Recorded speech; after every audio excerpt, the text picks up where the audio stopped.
Hola, soy Andrea y te doy la bienvenida a este video en el que te compartiré relatos paranormales. Así que ponte cómodo y apaga las luces porque es hora del misterio.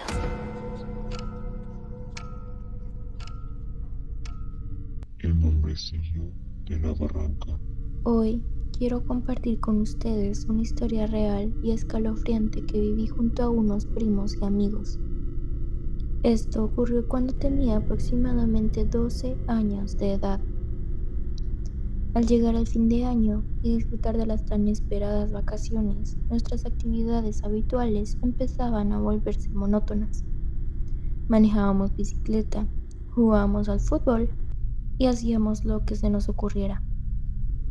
Siempre después de terminar nuestras tareas en casa, claro.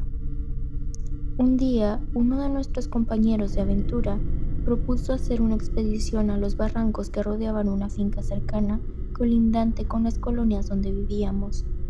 Entonces, cierta tarde, armados con machetes, cuerdas y cantimploras, nos dirigimos a explorar lo desconocido. El bosque y los barrancos nos llenaban de curiosidad, pues al no conocerlo, ignorábamos qué podríamos encontrar, y aunque temíamos encontrar serpientes, lobos, coyotes u otros animales salvajes, la emoción de la aventura nos mantenía entusiasmados.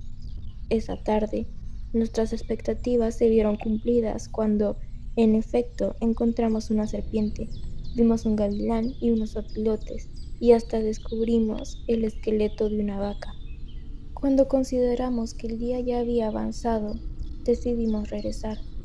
En el camino, encontramos un jocotal al que no dudamos en saquear. Aunque los frutos aún estaban verdes, eso no fue un impedimento para darnos un festín.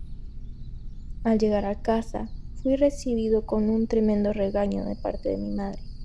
En nuestra emoción por el botín, no nos dimos cuenta que ya eran las 7 de la noche. Todos fuimos castigados y se nos asignaron más quehaceres en casa. Mi madre, intentando asustarme, me advirtió que dejáramos de visitar el bosque y los barrancos, pues el duende podría aparecer. A otro de los compañeros, su abuelo le advirtió que la caperuza lo atraparía. La caperuza era una mujer humilde que deambulaba vendiendo cote, leña y cositas para sobrevivir. Así, cada uno de nosotros recibió advertencias sobre los peligros que podríamos enfrentar si continuábamos visitando el bosque. Sin embargo, el lugar había capturado nuestra atención al proporcionarnos una de las aventuras más emocionantes de nuestras vacaciones. Con la llegada de diciembre, se acercaba la tradicional quema del diablo. Como parte de la tradición, la pandilla se reunió para recolectar paja, arbustos y hojas secas para las fogatas. Lo hicimos a escondidas de nuestros padres, quienes nos habían prohibido visitar los barrancos. Para que ellos no se dieran cuenta de nuestra recolección, le pedimos permiso a un señor, don Luis, quien tenía un terreno baldío para guardar ahí nuestro material. Don Luis, a regañadientes, accedió, ya que al ser zacate seco corría el riesgo de prender fuego, y eso podría causarle problema con los vecinos. Así lo hicimos. Fuimos al bosque prohibido. Pero en nuestro primer día, la recolección fue escasa. Apenas fueron unas ramitas y un puñado de paja. Al segundo día, decidimos aventurarnos más lejos y empezar más temprano nuestra expedición. Ese día obtuvimos mejores resultados y estábamos muy emocionados. Sin embargo, al regresar y estar cerca del lugar donde habíamos dejado el material, comenzó nuestra pesadilla. Nos encontramos con un anciano de estatura pequeña que portaba un sombrero, un machete y un morral, al estilo de los campesinos de la época. Nos saludó diciendo: «Hola muchachos, ¿cómo les va? ¿Qué andan haciendo? ¿De dónde son?». Ante las interrogantes contestamos: buenas tardes, estamos bien, gracias. Recolectamos material para nuestra fogata de la quema del diablo. Él realizó un gesto con la cabeza de aprobación y continuó diciendo: si quieren más, yo los puedo llevar a donde hay mucha paja seca. Todo el lugar está lleno de zacate seco. Ahí es donde las señoras van a cortar. Mañana paso por aquí como a eso de las 9 de la mañana. Por si están por aquí o los encuentro, los puedo llevar. Nosotros aceptamos gustosamente su oferta. Así que al día siguiente nos organizamos emocionados y salimos con tiempo de anticipación. Sin embargo, uno de los amigos expresó su preocupación por si el anciano nos estaba tendiendo una trampa. Los más valientes del grupo dijeron: no creo que se anime. Somos un montón, pero si intenta hacer algo, entre todos lo amarramos y le damos una paliza. Continuamos avanzando y por allá en una vereda encontramos al señor tomando agua. Lo saludamos y él se incorporó. Seguimos al anciano, que permaneció en silencio durante todo el trayecto. Caminamos por horas hasta que llegamos a una pequeña llanura con abundante zacate seco, y entonces el anciano dijo: pueden cortar todo lo que quieran y aguanten. Entonces nosotros, ni lentos ni perezosos, comenzamos con nuestra faena y cortamos todo lo que consideramos necesario y armamos nuestra carga. Cuando ya habíamos finalizado y nos disponíamos a partir de regreso, el anciano nos detuvo y nos dijo: vi la otra vez que les gusta la fruta.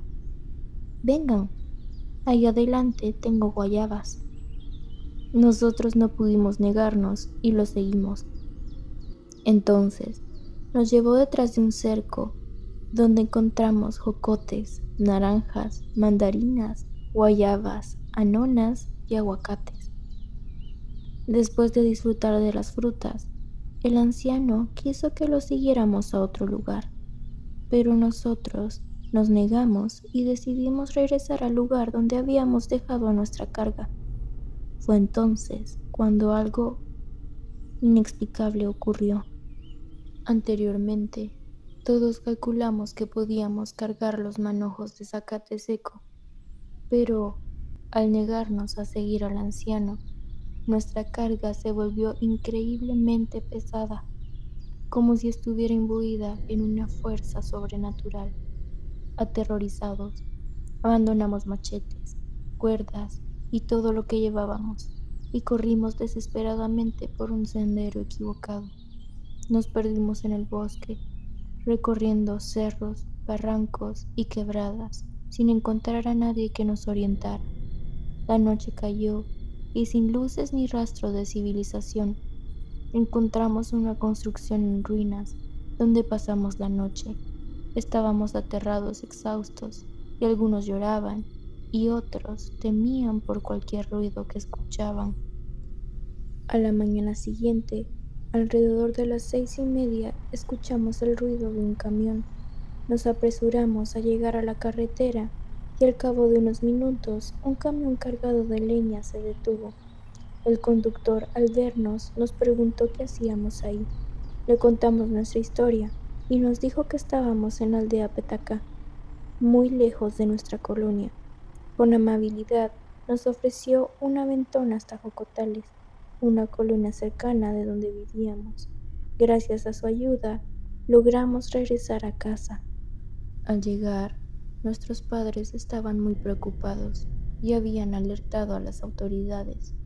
Aunque nos recibieron con una mezcla de enojo, preocupación y alivio, el castigo fue severo. En la quema del diablo, el 7 de diciembre, pasé llorando toda la mañana, rogándole a mi madre que me permitiera hacer la fogata en casa de mi abuela. Mi abuela intercedió por mí y al final nos permitió hacer la fogata, la cual marcaba el inicio de las celebraciones navideñas. Esa tarde, mientras lanzábamos fuegos pirotécnicos y disfrutábamos de la fogata, un remolino extraño se formó entre las llamas. Todos vimos aterrorizados cómo se formaba la figura de un hombre hecho de fuego, que recorrió varios metros por la calle antes de desaparecer en el aire. Esa experiencia dejó una marca imborrable en nuestra infancia y juventud. No sabemos si ambos eventos estaban relacionados o si todo fue una simple coincidencia. Lo que sí sabemos es que nunca volvimos a ser los mismos después de ese día. La ventana. Hasta el día de hoy no sé qué fue lo que vi. Sucedió hace muchos años, cuando todavía estaba en la escuela primaria. Vivía con mis dos hermanas, mi hermano y mi papá. Cada mañana seguía la misma rutina. Me levantaba, me cambiaba y bajaba a la cocina a desayunar. La cocina estaba posicionada de tal manera que desde la ventana se podía ver todo el patio, y la mesa estaba justo al lado de esa ventana, junto a la puerta que daba al patio. Abrir esa puerta era imposible sin que se escuchara. Este es un detalle crucial. Ese día mis hermanos mayores no tenían clase, así que dormían mientras yo me alistaba para la escuela. Mi hermano iría a ayudar a mi papá en el negocio y me pidió que lo despertara antes de desayunar. Fui a su cuarto, lo desperté, pero él se quedó acostado. Regresé a la cocina y comencé a desayunar. Mientras daba los primeros sorbos a mi batido, miré distraídamente hacia la ventana que daba al patio. Fue entonces cuando por el rabillo del ojo derecho vi cómo una cabeza se asomaba.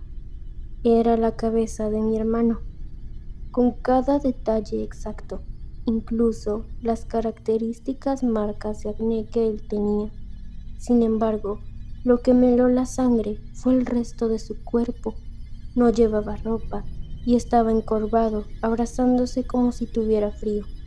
Lo más perturbador fue que no había escuchado abrirse la puerta para salir al patio, y no había pasado ni 5 minutos desde que fui a levantar a mi hermano y volví a sentarme a desayunar. El miedo me invadió y salí corriendo sin articular palabra. No supe cómo explicárselo a mi papá. Solo le mencioné que había visto a alguien en el patio. Él salió corriendo para verificar si se había metido algún intruso, pero por supuesto, no encontró nada. Hasta el día de hoy, no tengo respuestas ni explicaciones para lo que vi aquella mañana. Una joven en la carretera. Quiero compartir con ustedes un relato que forma parte de mi historia. Cuando era joven, alrededor de los 25 años, me dedicaba a cualquier trabajo que se me presentara. Manejaba tractores, camiones, lidiaba con ganado y hasta pilotaba autobuses, buscando cualquier ganancia que pudiera obtener. Una tarde, mientras trabajaba como maquinista en un desarrollo habitacional en el occidente del país, mi amigo Oscar, a quien llamábamos el Peludo, se acercó a mí con un favor. Su esposa estaba a punto de dar a luz a su primer hijo y él necesitaba que cubriera su turno de ruta en el autobús de esa tarde. Me explicó que el turno comenzaba a las 4:30 p.m. con destino a la ciudad de Guatemala y que llegaría alrededor de las 6 o 6:30 p.m. Después de una breve parada, el regreso sería a las 9:30 p.m. Él estaba asignado para el último turno y aún no había encontrado a alguien para cubrirlo. Como buen amigo, acepté el favor. Me dirigí a la terminal de buses, recibí el autobús y Oscar me explicó el procedimiento. Durante el viaje todo transcurrió con normalidad. La ruta ya la conocía bien, aunque solía recorrerla en otro horario. Al llegar a la terminal de autobuses, esperé mi turno y una vez autorizado subí a los pasajeros y partimos. En el trayecto por la ruta interamericana, el ayudante me comentó que lo dejara en el entronque de cierto lugar, ya que él vivía por ahí y prefería no ir hasta el pueblo solo para regresar. Asentí y continuamos. Este relato corresponde a los años 80. Mientras transitábamos entre Chimaltenango y Zaragoza, en la entrada de una aldea llamada La Hierbabuena, una mujer hizo la parada. Nos sorprendió su presencia, ya que era tarde y ella estaba completamente sola. Subió al autobús y me pidió que la dejara en la entrada de Santa Cruz Balamyá. Acepté gustosamente y continuamos con el viaje. Al llegar a Santa Cruz, di el aviso de que llegamos al destino, pero la mujer no bajó. Le mencioné al ayudante que la pasajera no había descendido, y él respondió que ella ya no estaba ahí. Supuse que había bajado antes y continuamos sin mayor preocupación. Terminamos el recorrido y entregué el autobús. Al día siguiente, Oscar pasó a darme las gracias y me comentó que si estaba interesado en cubrir ese turno, me recomendaría para futuras oportunidades. Acepté, ya que me ayudaría bastante si de vez en cuando pudiera tener estos viajes después de mi trabajo. Con el tiempo, me pidieron que cubriera ese turno en varias ocasiones, algunas veces en los fines de semana y otras en la tarde. Así pasaron los meses y tras unas cuantas veces en que me encontré con la misma mujer y el mismo trayecto, decidí preguntar a don Leopoldo, el encargado de cubrir esa ruta a esa hora. Con voz temblorosa, don Leopoldo me dijo: «Mira, Patojo, eso es un espanto. No solo a ti te ha pasado, a varios de nosotros nos ha ocurrido. Dicen que esa mujer murió atropellada en ese lugar y que es originaria de Santa Cruz. Todas las noches hace la parada al autobús que se detenga para llevarla de regreso a su casa, haciendo el mismo recorrido que hiciste esa tarde. Muchos aseguran que incluso en altas horas de la noche la ven esperando a algún incauto conductor para que la lleve de vuelta a casa». Esa experiencia me dejó una profunda inquietud y un respeto por las historias que rodean esa ruta. Desde entonces, nunca he podido olvidar esa escalofriante experiencia con la mujer de la carretera. Dos historias de brujas. Mi abuela me contó que cuando era un bebé, una noche mientras me cuidaba se empezó a sentir mal, con mareos y mucho cansancio.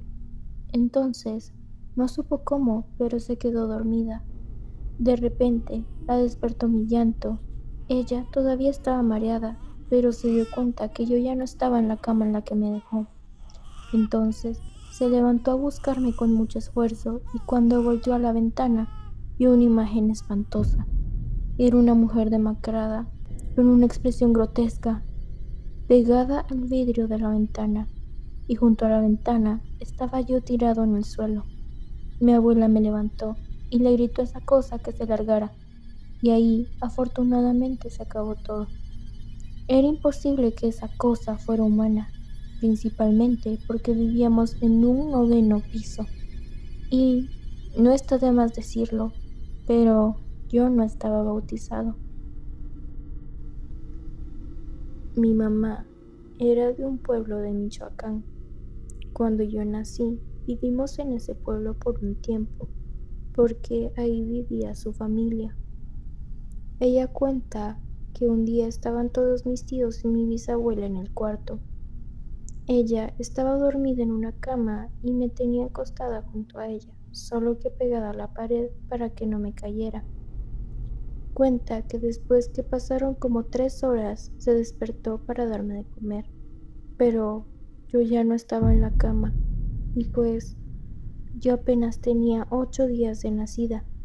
No me podía haber movido sola y entonces todos empezaron a buscarme, pero yo no lloraba ni nada, hasta que uno de mis tíos se fijó debajo de la cama y ahí estaba yo, pegada a la pared, tapada con una cobija. Rápidamente me sacaron de ahí y vieron que no tenía nada, ni rasguños, ni golpes. Mi bisabuela le dijo a mi mamá que los duendes o las brujas me habían querido robar. Entonces, al día siguiente me llevaron a presentar a la iglesia y me echaron agua bendita. Y pues, En ese pueblo sí hay rumores de que los duendes se roban a los niños porque hay muchos árboles grandes y se dice que ahí se esconden. También hay rumores de brujas que se convierten en animales. ¿Alguna vez has visto algo extraño en la carretera? Este es mi relato. Una tarde de un martes en mayo de 2012 celebrábamos con entusiasmo que Alfonso, un amigo que llevaba entre 3 y 4 años desempleado, finalmente había conseguido un empleo.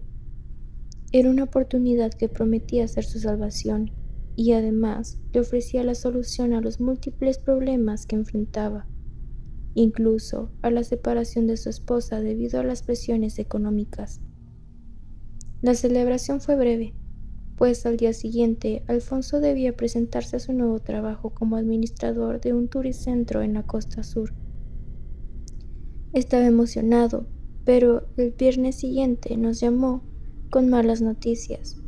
Lo que le habían prometido no era real y se encontraba desilusionado. El domingo por la noche, al hacer el cierre de su contrato, me llamó para pedir que lo fuera a recoger. Contacté a 2 amigos y decidimos ir por Alfonso alrededor de la medianoche. Tras recogerlo, fuimos a una tienda de conveniencia a comer algo y a tomar un café antes de iniciar el retorno a la ciudad. Debido al mal estado de la autopista, optamos por regresar por la antigua carretera del puerto de San José. Mientras hablábamos de las situaciones decepcionantes que a nosotros también nos había tocado vivir para distraer a Alfonso, nos encontramos en una recta muy oscura y despoblada. De repente, a la orilla del camino, vimos lo que parecía ser una mujer de porte alto con un vestido blanquecino. Cuando nos acercamos, la mujer cruzó la carretera delante de nuestro vehículo, y al estar casi al final del cruce, ella nos miró nuevamente, revelando un rostro monstruoso, más parecido al de un animal que al de una persona. Lo más inquietante fue que atravesó los alambrados como si no existieran. Afortunadamente, no perdimos el control del vehículo ante aquella aterradora visión. Cuando finalmente recuperamos la compostura, nos dimos cuenta que estábamos frente a la casa de la madre de Alfonso. El tiempo parecía haberse detenido sin que nos diéramos cuenta y todos estábamos extremadamente alterados. Aún hoy, sigo buscando una explicación para el fenómeno que presenciamos aquella noche. Bueno, esas son las historias del video de hoy. Muchas gracias por llegar hasta aquí. Espero que te haya gustado y si así fue, dale like y coméntame cuál fue tu historia favorita. También suscríbete para seguir escuchando más historias.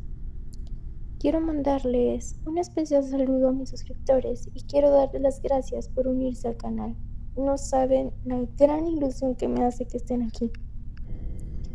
Así que, bueno, creo que eso es todo. Hasta la próxima.